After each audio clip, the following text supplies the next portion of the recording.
Hola, soy el doctor Yoshon Barbosa y este es el episodio número 3 de nuestro podcast Ecos de Evidencia. El día de hoy vamos a hablar sobre el tema denominado proceso editorial y la tormentosa necesidad de publicar. Y bueno, hay varias aristas que vamos a revisar en esta muy breve reflexión. Pensar en publicación o pensar en publicar. Nace de esto el título que hemos puesto en este episodio del podcast, Proceso editorial y la tormentosa necesidad de publicar. El inicio de la desvirtuación de la investigación inicia cuando pensamos en publicar o perecer. Y es que para poder pensar en el proceso editorial antes de, necesitamos conocer primero eh, que el proceso de investigación no debe de desvirtuarse, no debe de eh, fracturarse en cuanto a su esencia, que es el desarrollo de el conocimiento. Nosotros investigamos y terminamos con una publicación. No simplemente publicamos. Digo nosotros haciendo alusión a los investigadores, a los que desarrollan la investigación científica y cuya etapa final culmina en una publicación científica. Publicar o perecer no debe ser el objetivo de la actividad académica del investigador, que se destine únicamente su esfuerzo a la publicación científica, sino que el esfuerzo debe ser en todo el proceso del desarrollo del trabajo de investigación para la publicación científica. Porque finalmente la publicación científica vendría a ser la etapa final de divulgación. ¿Cómo medimos o qué indicador principal mediría la ciencia? La aplicación de los resultados de un estudio a las políticas públicas, por ejemplo, ¿no? A la práctica clínica vista desde el médico. De lo contrario, sería una publicación más. ¿Cómo se aplican nuestros estudios en el contexto de políticas públicas, políticas sociales?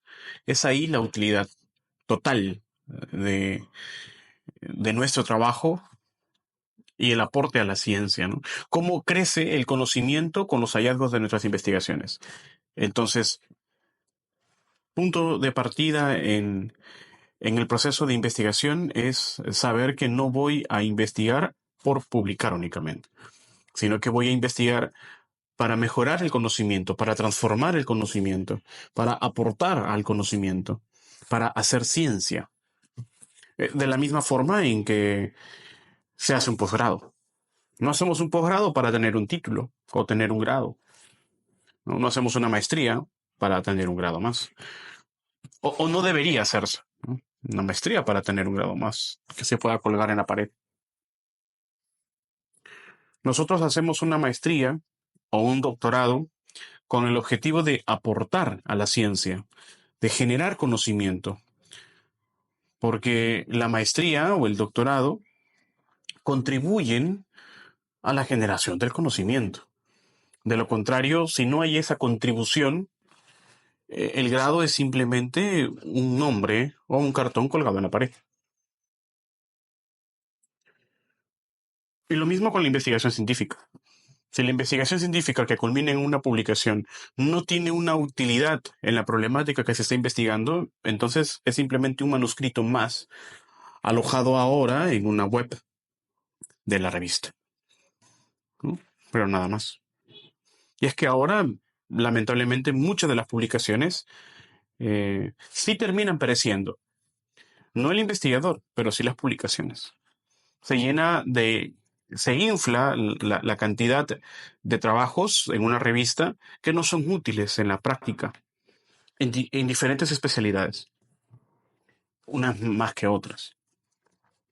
Y no tiene nada que ver las citaciones de nuestros trabajos con la utilidad, ¿no? Que muchas de las políticas que utilizan, ¿no? Hablo políticas públicas o, eh, o, o situaciones singulares en donde se aplican los trabajos, no siempre o no necesariamente necesitan de citar los trabajos en la práctica, sino simplemente de su aplicación. ¿Qué tan útil es el trabajo para la aplicación, para resolver el problema por el cual se investigó? Es ahí en donde se observa la utilidad general de nuestro esfuerzo en un trabajo de investigación. Entonces, el trabajo sí termina apareciendo. Es un punto de partida para la reflexión en cuanto al desarrollo de la investigación científica, ¿no? ¿Qué tanto nosotros queremos eh, generar un cambio? ¿No? Muchas veces pensamos en que si desarrollamos una investigación es porque vamos a tener un beneficio más allá de lo académico, como se ha ido desvirtuando ahora. Cualquiera publica. Puedes escribir un artículo, un manuscrito y enviarlo a una revista y se te puede aceptar. Entonces, ¿qué somos, no? Un investigador científico que genera conocimiento o un publicador. El problema es que hay una pregunta. ¿Se puede dejar de pensar en el número de publicaciones en un contexto en donde se te contrata precisamente para publicar? Y es que en realidad no es que tenga la universidad eh, culpa de esta, pero es parte de. En el Perú, por ejemplo, espero no en otros contextos a nivel regional, en Sudamérica o en otros países, en Latinoamérica, en el Perú, las universidades te contratan como docente investigador o docente que investiga. Son las figuras, ¿no? Docente a tiempo completo, que se dedica únicamente a la docencia, docente a tiempo parcial, que también puede hacer docencia, o el docente investigador, que normalmente es a tiempo completo, que tiene horas lectivas. Pero en el contrato, muchas universidades sí te exigen un número de publicaciones. O en el contrato se te exige que el investigador maneje proyectos de investigación, lo cual es correcto. ¿Cuáles son las dos vertientes de esto? La universidad te contrata para publicar, pero la comunidad científica critica el proceso. O la universidad te contrata para hacer investigación y obtienes resultados positivos para la universidad por el gran número de investigadores que está contigo, que son también contratados para hacer las mismas actividades.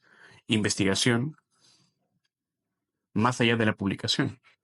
Porque existe una retribución tanto para la universidad como para el investigador. Por ejemplo, a través de la consecución de grants. Hay universidades en el Perú que priorizan la investigación para el desarrollo de la ciencia a través de grants que culminan obviamente en una publicación. Así sea una sola, la universidad y el investigador ganaron. Si por otro lado, ¿no? Por otro lado, universidades contratan investigadores para publicar. O sea, se vuelven en máquinas de trabajo investigativo. ¿Es incorrecto? No, no necesariamente. No necesariamente es incorrecto, pero no es el proceso adecuado. Yo soy parte de este sistema. Yo soy docente investigador al que se le contrata para investigar, para publicar. Tenemos un número de publicaciones anuales.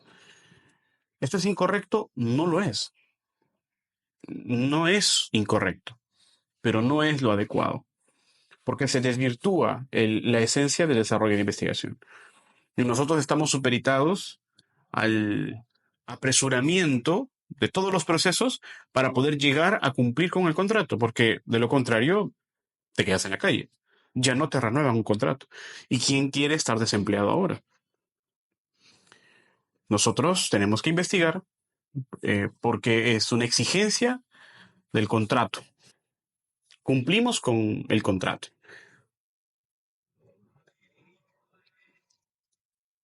Entonces analicemos esta triada. Investigación, conocimiento y publicación. Si bien la investigación tiene un fin que es generar conocimiento, la publicación científica es el vehículo para generar el impacto del conocimiento, a través, obviamente, del proceso de investigación. Entonces no se pueden separar la investigación, el conocimiento y la publicación. No puede haber divulgación del conocimiento de la investigación, producto de la investigación, sin una publicación. No puede haber. Tenemos que publicar. El ritmo, la forma, el modo es lo que puede generar ciertas discordancias que actualmente estamos observando en España, en Perú, en Chile, en Argentina, en México. Se aleja la esencia de la investigación y el vehículo que es la publicación se queda solo como un vehículo, ¿no? Sin pasajeros, sin esencia, solamente se publica. ¿Qué se publica? ¿Qué tanto impacto tienen nuestras publicaciones para el desarrollo de la investigación? Entonces, ¿de qué tiene que ver el proceso editorial con esto? ¿Por qué tengo que conocer todo esto primero antes de empezar el proceso editorial? Y de hecho, no. De hecho, yo debo conocer el proceso editorial para saber que no debo desvirtuar el trabajo. Pero si conozco el proceso editorial, o de hecho muchas personas lo saben. De hecho, muchas personas saben que el proceso editorial es tan amplio que van por una vía, por un atajo, que muchas veces ese atajo es inadecuado, es incorrecto. Se toma un atajo en el proceso editorial que puede generar controversias, que puede alterar el sistema de trabajo, o que mejor dicho, altera más el sistema de trabajo de lo que ya está alterado. La publicación científica es inherente a la investigación, así como la investigación es inherente a la transformación de la ciencia y el conocimiento. No se debe alejar este proceso.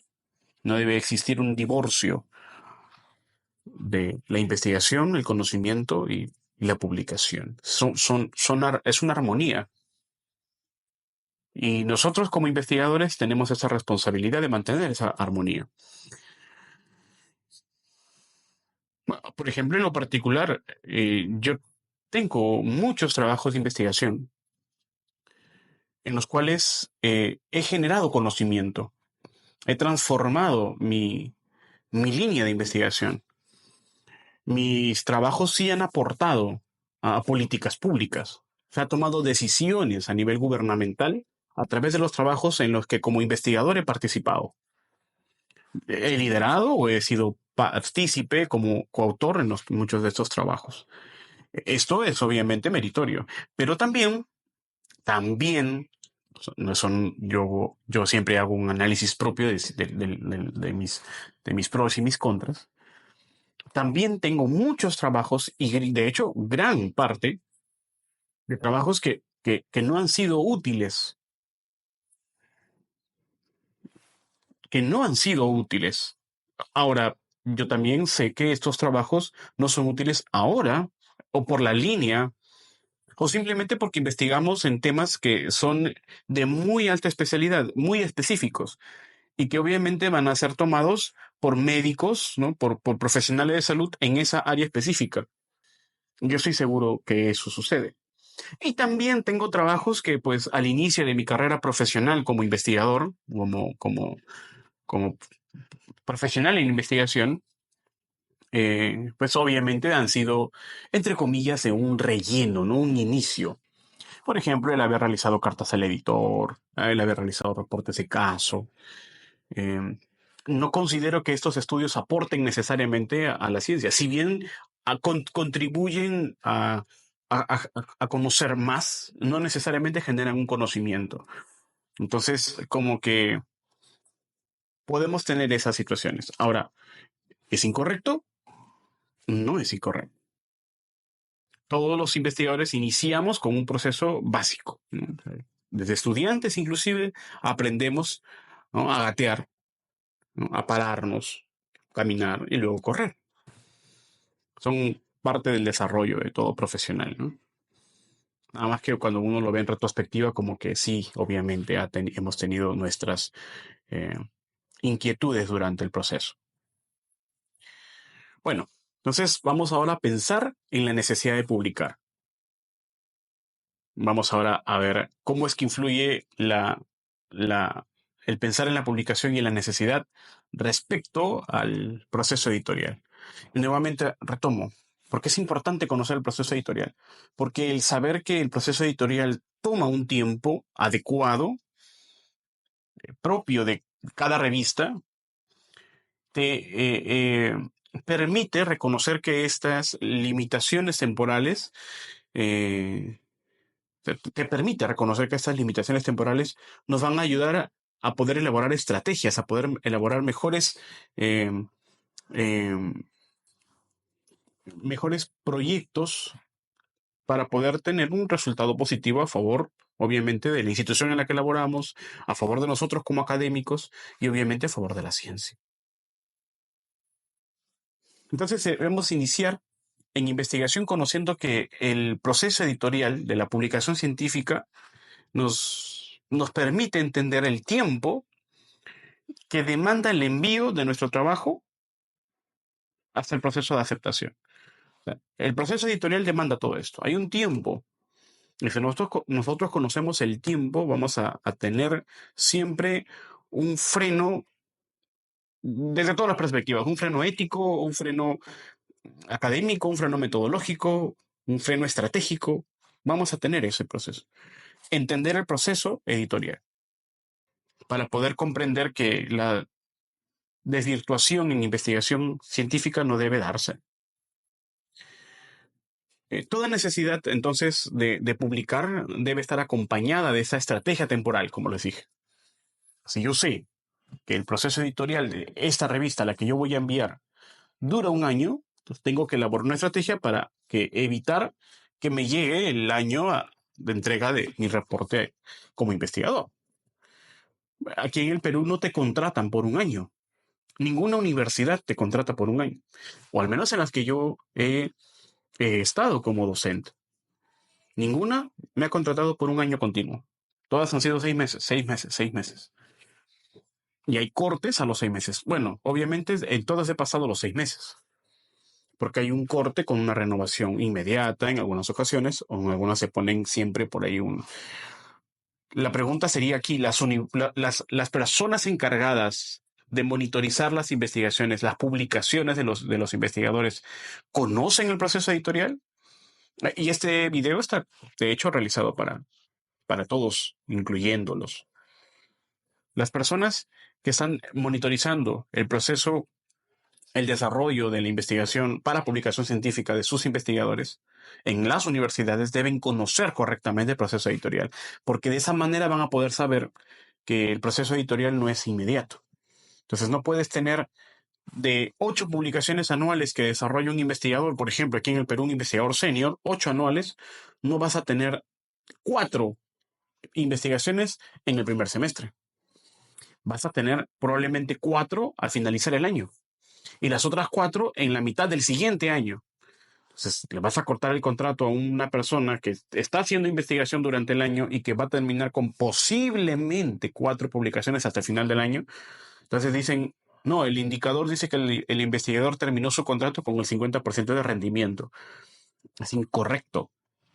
Es incorrecto. Y de hecho, este podcast tiene esta visión.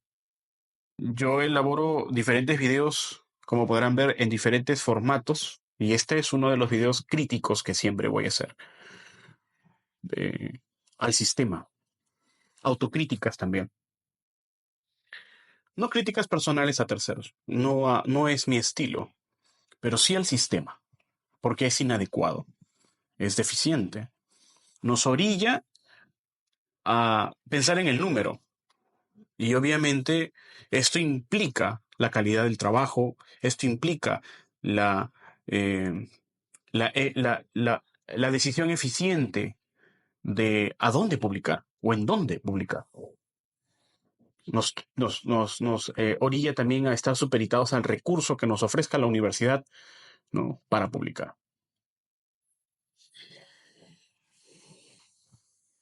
Entonces, ¿cuándo tenemos esa necesidad de publicar? ¿En dónde? ¿En qué situaciones? O mejor dicho, ¿por qué estamos supeditados a publicar? Ya mencioné, nos contratan para ello. No es una exigencia como parte del contrato. Porque la finalidad, obviamente, del proyecto que hacemos, de la investigación que hacemos, tiene que culminar en una investigación. Por divulgación científica también. Nosotros queremos divulgar nuestros resultados. Y por beneficio económico. Es menester señalar que en el Perú, bueno, ahora menos, de hecho, creo que ya no hay esa figura, o creo que se está dando con menor proporción. En el Perú, a los investigadores se les da un bono por cada artículo que publican. No es una figura general en todas las universidades, solamente algunas que buscan llegar al ranking. Ofrecen como un estímulo al investigador para que el investigador publique la mayor cantidad de artículos y ¿no? Pueda la universidad tener un número mayor a 100, de tal manera que pueda entrar al ranking de universidades, porque se mide a través de esos indicadores. ¿Qué sucede, ¿no? En el transcurso de esta sistematización que se tergiversa el sistema, se corrompe el sistema? Se dio. El año pasado se denunciaron prácticas de compra de autoría de artículos. Precisamente, ¿por qué? Porque se desvirtúa el sistema, se desvirtúa la esencia de la investigación hacia la publicación. Si la universidad les pagaba a los investigadores un estímulo económico para publicar, ¿qué era lo que hacían los investigadores? Compraban artículos donde invertían un dinero y la universidad les terminaba devolviendo el bono. Con el bono pagaban, ¿no? Y resultaba pues como una práctica siniestra y corrupta para poder ganar dinero a costa de la inversión de la universidad. Se detectó, se denunció y ese sistema trajo abajo eh, un funcionamiento correcto de muchos investigadores, y me incluyo. ¿Por qué? Porque nuevamente se estigmatizó la producción, sobre todo en investigadores que, si bien tenemos un trabajo de docente a tiempo completo en una universidad, laboramos muchos, y yo lo hago así, en otras instituciones, en las cuales también desarrollamos investigación. Ya, luego, más adelante hablaremos de la multiafiliación, que es incorrecta. No puedes afiliar en un solo trabajo de investigación con múltiples instituciones. Eso es incorrecto. Luego, en otros videos, en otros episodios, lo vamos a hablar. Muy bien, entonces, eh, ¿a qué quería llegar con este tema del beneficio económico? Que también es parte de este mal proceso eh, de desvirtuación de la investigación. Y es parte del atajo que les mencioné, ¿no? De que muchos investigadores toman un atajo práctico, coludidos con la corrupción dentro del proceso editorial, que también se detectó, por ejemplo, en el Perú. En el Perú pasan muchas cosas, y una de estas, corrupción hay en todos lados, a nivel del gobierno, a nivel del Congreso, a nivel de la policía, a nivel de muchas instituciones en el Perú, públicas o privadas, hay corrupción.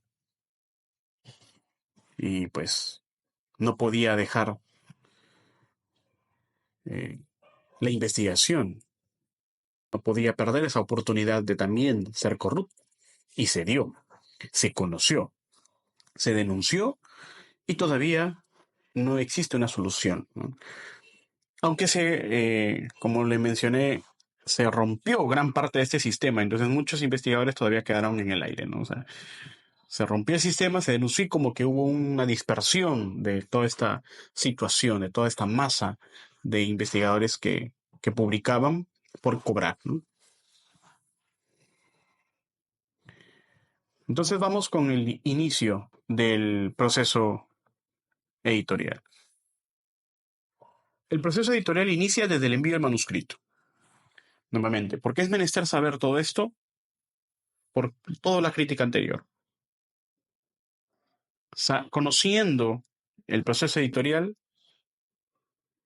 se puede evitar, en parte, eh, cometer errores respecto a la publicación, a cómo publicar, cuándo publicar, qué publicar, conociendo el proceso editorial. Y el proceso editorial sobre todo es individual para la revista. Tú no publicas en una base de datos, tú publicas en una revista. Y la revista está dentro de una editorial, tiene un proceso que es individual. Muchas veces la revista puede estar supeditada a las recomendaciones de la editorial, de la empresa editorial, o en algunas ocasiones es muy individualizada, de muchas perspectivas.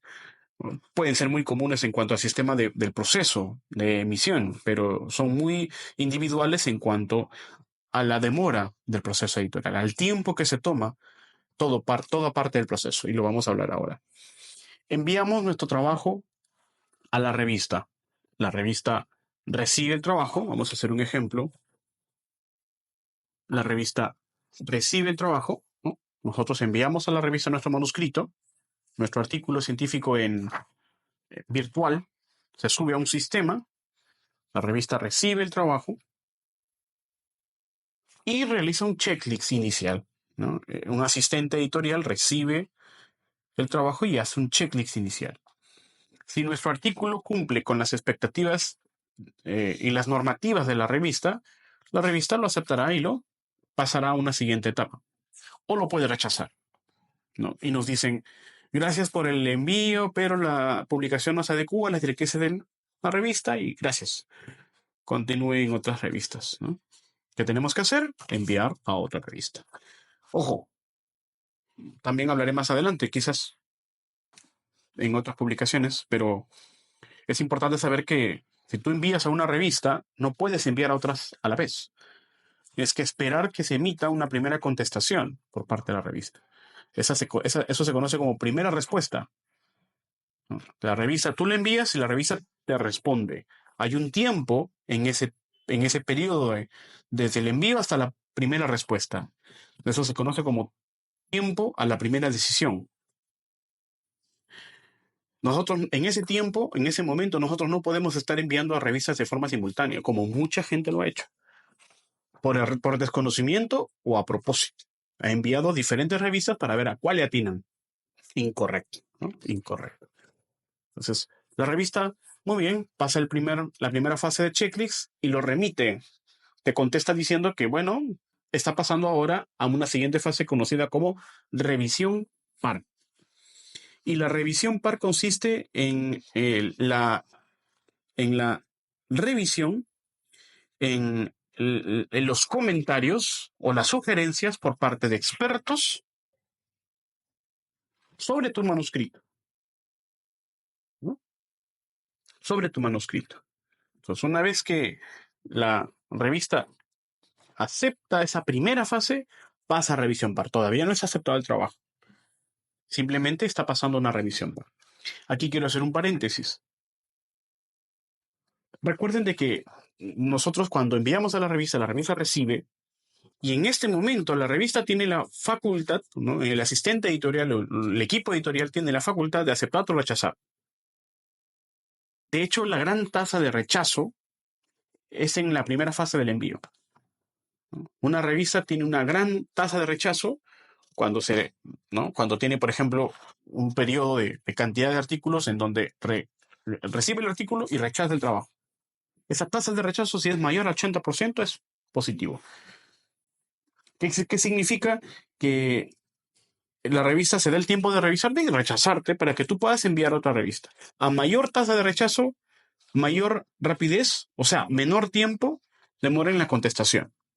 Lo cual es positivo también, porque si te rechazan rápido, tú puedes enviar a otra revista, o corregir y enviar, o simplemente enviar. Pero te rechazó rápido. ¿Cuánto tiempo se demora una revista en rechazarte el trabajo en la primera contestación? Depende de la revista. Luego vamos a ver esos elementos. Pero si la revista puede demorarte una semana, un mes, 3 meses, 6 meses, un año, pues debemos de tener en cuenta qué hacer si la revista recibió el trabajo y no nos ha contestado después de 3 meses. Tenemos que buscar cuál es el tiempo de primera respuesta por parte de la revista. Eso se ve en la misma revista, en la misma página. Se debe de buscar cuál es el tiempo de primera respuesta. Si es muy amplio, preferible mejor enviar a una revista que tiene una muy alta tasa de rechazo para que nos pueda contestar mucho más rápido. La gran parte de la tasa de rechazo es en la primera fase de publicación, en el proceso de primera respuesta. Entonces, bueno, pasó la primera fase. La revista, el equipo editorial pasa a la fase de revisión par.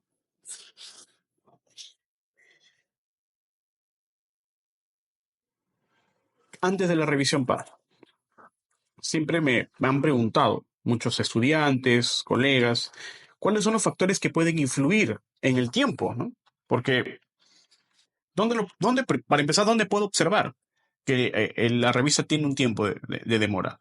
Como lo mencioné en la misma revista. Inclusive hay algunas webs de ayuda, como por ejemplo el Sevier Journal Finder, que es una web que nos ayuda a ver cuánto tiempo se demora una revista en la primera decisión, cuánto nos cobra, ¿no? Cuál es el periodo de total de tiempo, etcétera, ¿no? Muy, muy, muy intuitiva. Lo estoy presentando para que ustedes lo puedan ver.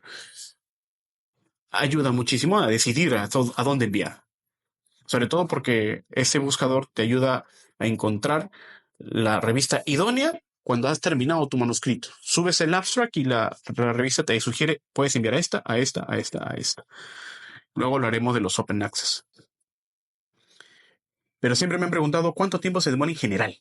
¿De qué depende, mejor dicho, de que se demore una, una, una revista en contestar? ¿De cuánto tiempo es el proceso editorial y de qué depende el proceso editorial?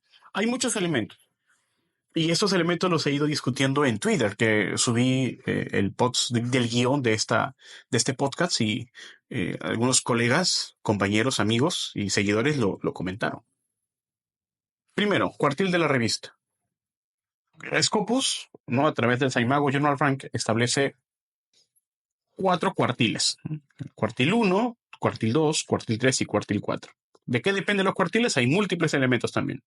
Citaciones, número de documentos, etcétera, ¿no? H-index, etcétera, etcétera. Él establece un top y dentro de ese top también cuartiles. Entonces, en el Perú, por ejemplo, muchos de los reportes universitarios se miden a través de cuántas investigaciones de sus publicaciones, de sus investigadores, se encuentran en el cuartil más alto posible, que es el cuartil 1. O sea, mientras más alto sea en el cuartil un trabajo, es más probable que sea más visible para citaciones, mayor utilidad, etcétera, ¿no? Entonces, así se mide muchas veces en el Perú, sobre todo. En Estados Unidos no miden por cuartiles, no miden por factor de impacto, que es otro de los elementos que está implicado en el proceso editorial. Entonces, mientras mayor cuartil sea la revista, por ejemplo, cuartil 1, o mientras mayor factor de impacto tenga, mayor rapidez o menor tiempo de el proceso editorial va a demorar. Por lo tanto, es más factible que te contesten rápido o te rechacen rápido. Eh, ¿No? En cuanto al factor de impacto, menor de 1 a 3, de 3 a 5 o de 6 para arriba. En 3 secciones las podemos dividir. Si tú quieres mayor rapidez, ubícate en el factor de impacto, o que la revista tenga un factor de impacto de 3 a 5 o de incluso de 6 para arriba, que está relacionado al costo de la revista por publicar, ¿no? Al pago de la PC, obviamente a velocidad, ¿no? de contestación, a mayor cuartil, ¿no? Revistas de cuartil 1 normalmente también se relacionan con factor de impacto mayor a 3. Y esto tiene mucho que ver o está muy relacionada con el tiempo del proceso editorial. Otro elemento es el costo del APC, y eso lo sabemos todos. Mientras más alto sea el costo del APC, mayor rapidez o menor tiempo del proceso editorial. Sobre todo en la primera contestación, que es básico. La primera contestación es básico para todo equipo de investigadores. La revista nos responde rápido, aceptando o rechazando, y podemos tener la opción de poder enviar a otras revistas. Más se demora, más complejo es poder enviar el trabajo, sobre todo si tenemos 1 o 2 trabajos al año. Mucha gente, como yo, no trabaja 1 o 2 trabajos al año. Yo publico muchos trabajos al año. Eh, por mi propio equipo, por estar unido a otros equipos de investigación con múltiples investigadores. Yo tengo una red muy amplia de investigación. Entonces, trabajo muchos estudios durante el año. Entonces, sabemos qué significa el costo del APC. Mientras más alto sea el costo, mayor rapidez tiene o implica el proceso editorial. Otro elemento es la especialidad de la revista. La especialidad de la revista. Sabemos bien que en ciencias médicas o biomédicas, ciencias de la salud en general, la velocidad o el tiempo de editorial es menor comparado con otras, por ejemplo, las ciencias físicas, matemáticas o ingenierías en general, las ciencias biológicas, ¿no? El motivo lo desconozco. Yo me imagino que en ciencias físicas debe haber mayor número de publicaciones o particularidades, o quizá también el número reducido de revistas con una mayor demanda, ¿no? En ciencias de la salud hay muchas revistas, muchísimas, y entonces se equipara con la demanda. Entonces, como que sí compensa la cantidad de revistas con la cantidad de posibles publicaciones. Entonces, el proceso editorial es mucho más rápido que en otras ciencias. Otro elemento es la indexación. ¿Y qué es la indexación? ¿No? Es el sistema en donde se depositan las publicaciones a través de la revista, ¿no? O sea, la revista se indexa en una base de datos y todas las publicaciones de esa revista están indexadas, están guardadas, están archivadas en esa base de datos. Hay una base de datos muy llamativa, muy exigente, que es la base de datos Scopus, que es un sistema de indexación, ¿no? O que tiene un sistema de indexación que da categorizaciones e identificaciones tanto a la publicación como a los investigadores y a las afiliaciones. Entonces, muchos investigadores luchan por publicar en revistas indexadas en Scopus, lo cual es necesario para poder entrar en el ranking que mide la producción científica de las universidades. Entonces, las universidades exigen a sus investigadores que publiquen en revistas indexadas. ¿En dónde? Indexadas en Scopus o en Web of Science, que es otra base. Si la revista está indexada en Scopus o Web of Science y está en el cuartil 1 más alto, cuartil 2, o está en el factor de impacto 3 a más, es menos el tiempo que se toma el proceso editorial. Ahora, puede estar no indexada y obviamente va a tomar más tiempo. ¿Eso en qué sucede? Por ejemplo, en bases de datos latinoamericanas, como ese Cielo, o Latindex, que no necesariamente está indexada. Ninguna revista de Latindex exclusivamente está indexada ni siquiera en ese Cielo, o obviamente en Scopus. Pero son revistas que no significa que no sean válidas, que carezcan de valor. Al contrario, ¿no? Son revistas que están en el ascenso, en la búsqueda de llegar a ese cielo y de ahí Scopus, ¿no? Son requisitos. Yo no quiero jerarquizar, pero es así, ¿no? Vamos desde revistas Latindex, revistas Ese Cielo y revistas Scopus, Web of Science. De hecho, para poder postular una revista Scopus tiene que estar en Ese Cielo. Y para estar en Ese Cielo tiene que estar en Latindex. Entonces, yo no jerarquizo. La jerarquización está. Y la indexación, obviamente, si es Scopus, Web of Science, si es Ese Cielo o si no es indexada, influye en el tiempo. Porque las revistas que no están indexadas, o si no son Scopus, eh, son más fáciles de publicar y por lo tanto mucha gente publica, y sobre todo en ciencias sociales. Mucha gente publica en este tipo de revistas y hay mayor demanda y por lo tanto más trabajo para el equipo editorial, sobre todo porque son gratuitas. Pues si cobraran, no hubiese tanta demanda, ¿no? Y finalmente uno de los elementos que se discutió en el Twitter fue la frecuencia de publicación. Obviamente que mientras más frecuente publique la revista, menor será el tiempo, ¿no? de, de el tiempo editorial, porque publica más rápido. Entonces, hay revistas que publican semanalmente, como las revistas grandes de Lancet o de la revista de la Journal of American Medical Association, JAMA o JAMA, son revistas que publican prácticamente semanal. Entonces, la tasa de rechazo es muy alta, pero los pocos estudios que se llegan a aceptar salen muy rápido. Entonces, tienes un tiempo editorial muy reducido. Revistas que publican bimestral, trimestral, semestral, obviamente pues tienen una mayor carga de trabajo, muchas veces voluntarias. Recuerden que muchas revistas, sobre todo las latinoamericanas, son voluntarias. Entonces el trabajo de honoring como que, al ser ad honorem, de hecho, no es tan exigible en cuanto al tiempo, no podemos exigirlo. Muy bien, entonces pasamos a qué sucede después de la primera respuesta y después que nos hacen la revisión par. Después de la primera respuesta y revisión par, los revisores pares pueden pasar una ronda, dos rondas, tres rondas, cuatro rondas. ¿Quiénes son los revisores pares?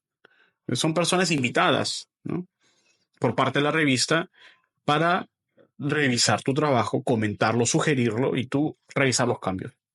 En la primera revisión par, si tú no cubres las expectativas de los revisores, el editor puede observar los comentarios y si son negativos o no hubo cambios, el editor puede rechazar tu trabajo, ya sea por decisión del editor o por sugerencia de los revisores pares, en la primera ronda de revisión. El problema es ahí el tiempo, ¿no? Desde la aceptación, no, desde la aprobación por parte de la editorial hasta la primera ronda de revisión hay un tiempo que puede ser menor a un mes en algunas ocasiones o incluso mayor a 3 meses en algunas otras. La primera ronda. Lo mismo sucederá con la segunda, la tercera que puede ser menor, más corta, incluso una cuarta. Dudo que se prolongue más de una cuarta ronda, pero pueden haber revistas que sí, dependiendo sobre todo de la complejidad del estudio, ¿no? De la complejidad del estudio. Y la complejidad del estudio, de hecho, también tiene una gran implicancia en el tiempo editorial, ¿no? O sea, si el estudio es experimental, es observacional o es cualitativo, dependiendo del tipo de publicación, también será. ¿Por qué? Porque esto va a influir directamente sobre los revisores pares. Mientras más complejo sea el estudio, los revisores pares tienen que ser, se asumen que son expertos en la materia y tienen que sentarse y analizar el trabajo. Es un ensayo clínico, un ensayo controlado aleatorizado, no puede someterse a una evaluación somera y aceptarse para publicar rápido. Existen, pero no debería ser así. ¿Cuánto tiempo nos demoramos entonces? Hasta el final de una posible tercera o cuarta ronda, entre pues menos de 3 meses, contando todo, hasta más de 6 meses, ¿no? Hay revisores pares que pueden demorar hasta año y medio. Por ejemplo, si publicas en la revista Cochrane, las revisiones sistemáticas Cochrane, las revisiones duran mucho tiempo. Y por lo tanto, si tú empiezas hoy un proyecto, incluso hasta después de 4 años puede estar publicado tu protocolo y tu revisión sistemática con o sin metaanálisis. Es muy amplio el proceso. Y aquí yo me hago una pregunta, ¿no?, y que me gustaría que ustedes lo puedan comentar. Por cierto, suscríbanse al canal, no se olviden. Están invitados a compartir esos comentarios y reflexiones. Si aguantan todo el tiempo. ¿Quién debe ser el revisor par? ¿No? ¿Quién debe ser el revisor? ¿Quién es el personaje más idóneo según la revista? Eh, ¿Debe mantenerse el ciego en el revisor par? Porque normalmente los revisores pares son invitados y estos no conocen quién está quién está a cargo de la publicación, lo cual es, yo considero que debe ser siempre así. Hay revistas que levantan el ciego ya sea durante o al final del artículo, o sea, cuando se publica, y esto puede generar suspicacias. Yo no soy, personalmente no estoy de acuerdo en que se levante el ciego en una revisión par, pero bueno, es parte de la política de la revista, no las editoriales. El Sevier, por ejemplo, siempre mantiene el ciego en la mayoría de sus publicaciones. Bueno, vamos a asumir, pasaron 6 meses o menos después de la última ronda de revisiones y se acepta. Normalmente después de la primera ronda dice aceptable con cambios mayores o menores, dependiendo del juicio que tenga individual cada revisor par. El editor lo que se encarga es de leer cada juicio y dice, bueno, vamos a ver qué dijo el revisor par 1, el revisor par 2, el revisor par 3. Pueden haber más de 3 revisores pares. Emite un juicio y dice, bueno, aceptado con cambios mayores o menores, ¿no? El revisor par en la primera ronda ya puede dar un juicio, o rechazado también. Y hasta aquí ya pasaron, como les dije, menos de 3 meses en total, desde el primer envío hasta más de 6 meses, ¿no? Eso es un promedio. Vamos a asumir que después de la última ronda se acepta y el editor revisa nuevamente y dice, bueno, aceptado para publicación. ¿Qué sigue? Sigue una prueba de imprenta, ¿no? Antes decíamos prueba de imprenta porque las publicaciones eran, pues, impresas. Entonces, antes de imprimirlo y que existan errores, desde el título, los autores, las afiliaciones y que hasta las comas que puedan estar incluidas en el texto, se realizaban correcciones y se cambiaban si era necesario, ¿no? Ahora continúa el término prueba de imprenta, ¿no? O el proofreading, donde hay un intercambio, ¿no?, electrónico de entre el equipo el equipo editorial encargado y el autor, o el autor corresponsal normalmente, el autor que está encargado del envío y recepción del manuscrito, para que existan esos cambios. Y luego se publica. Previo pago o incluso después de haber pagado, o antes incluso de haber pagado el APC, ¿no?, el cargo por publicación, se publica la revista. Entonces, el tiempo promedio de publicación de un artículo científico en general, el tiempo promedio editorial, puede ser menor a 3 meses, mínimo, en algunas ocasiones, en algunas revistas, de 6 a 9 meses en promedio, o incluso mayor a 15 meses como máximo. Depende de la revista, depende de la especialidad de la revista, depende de la complejidad del artículo, depende de otros factores que hemos citado en este podcast.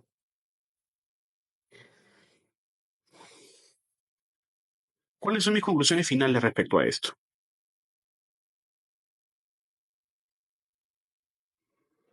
No debe ser tormentosa la necesidad de publicar, pero se torna tormentosa por la necesidad del investigador. No debe existir más el término publicar o perecer. Ya no es. Sin embargo, sí se da, porque el sistema del desarrollo de la investigación en el Perú al menos está corrompido. Se publica para ascender, se publica ya no para trascender, ya no se hace una investigación que trasciende, se hace investigación para obtener un mérito académico económico que ha tergiversado la real esencia del desarrollo del conocimiento a través de la investigación. Es responsabilidad de los que somos investigadores, de los que son lectores o de aquella persona que piensa desarrollar la investigación en el futuro, ¿no? Está en su responsabilidad en poder hacer las cosas correctamente. Si has escuchado todo este podcast, anímate a suscribir, ¿sí? Voy a estar siempre realizando este tipo de reflexiones críticas al sistema como investigador. Soy crítico de lo propio, ¿no? Y soy crítico del sistema. Veamos si esto tiene trascendencia. Nos vemos en el siguiente episodio. Se despide Dr. Joshua Barbosa.